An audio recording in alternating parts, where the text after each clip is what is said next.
doorashadan xisbiyada dhexdooda ay ku tartamayeen xilal kala duwan oo muddo 2 maalmood ah ka socotay guud ahaan dalka Kenya kuwaas oo ay ku tartamayeen isbahaysiga Code iyo Jubilee si ay u diyaariyaan xubnahooda uga qayb gali doona doorashada guud ee bisha March ka dhacaysa dalka Kenya ayaa kursiga xildhibaanka degmada Kamakunji oo ay ka mid tahay xaafadan Islii oo ay ku tartamayeen Yusuf Xasan Cabdi iyo Simon Ombugwa oo labaduba horay xildhibaan uga noqday degmadan uu ku guuleystay Yusuf Xasan Cabdi xildhibaankii hore degmada Kamakunji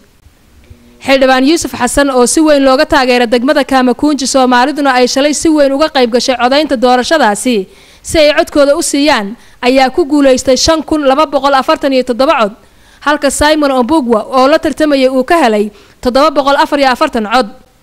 waxaanu xildhibaan Yusuf Xasan Cabdi noqon doonaa musharaxa kursiga degmada Kamakunji ee xisbiga TNA ee isbahaysiga Jubilee sidoo kale xisbiga ODM ee isbahaysiga Code ayaa isna tartankii codaynta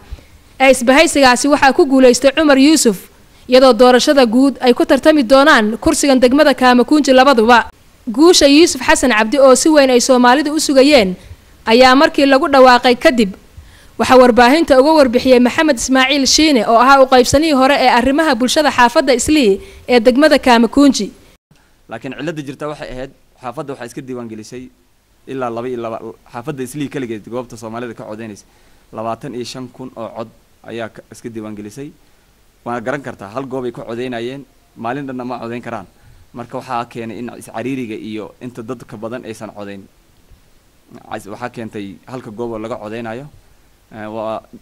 markay 12 la gaareen Soomaalidu waa laga dhaadhicin waayay meeshii goobtii waa la xiray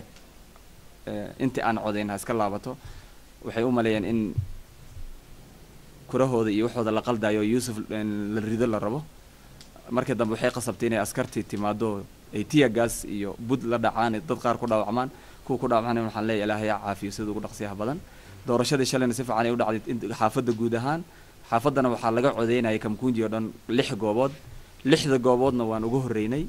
guud ahaan markii la isku soo daro waxa doorashada Yusuf Xasan uu helay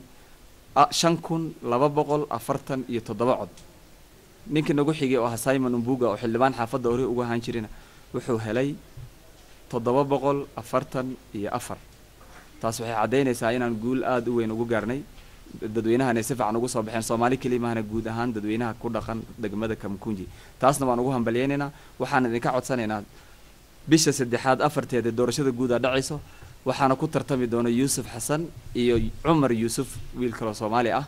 labada xisbeen ku kala taagan yihiin ODM iyo TNA marka waxaan idinka codsanaynaa sidaad maanta shalay iyo daraadba ugu soo baxdeen oo meeladiina u xirteen maalintaasna inaad u soo baxdaan wayna ka duwanaan doontaa doorashadaas waa doorashada guud guddiga doorashada ayaa habeeyay waxaana lagu cadeynayaa goobo badan hal meel kaliya lagu ma codeynayo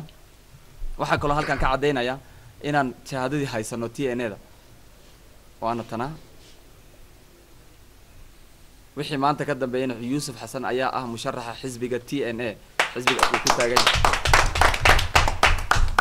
isbuurashadii iyo markii askarta dadka kala burisay waxa jirtay maamo waayeel ah oo intay dhacday ilkaha iyo wajiga wax ka gaareen wiil kale asagana askarta ay buudka gacanta ku dhafatay oo gacanta uu ka jabay asagana oo hadda la kabay intaas ayaa hadda garanaa inta kale wax iska yar waa mayna araba tunawahakikishia ya kwamba hii ni certificate ya ubunge ambayo imetolewa na TNA Alliance ya bwana Yusuf Xasan Abdi tunasema Yusuf tena kwa miaka 5 ingine. Asanteni sana.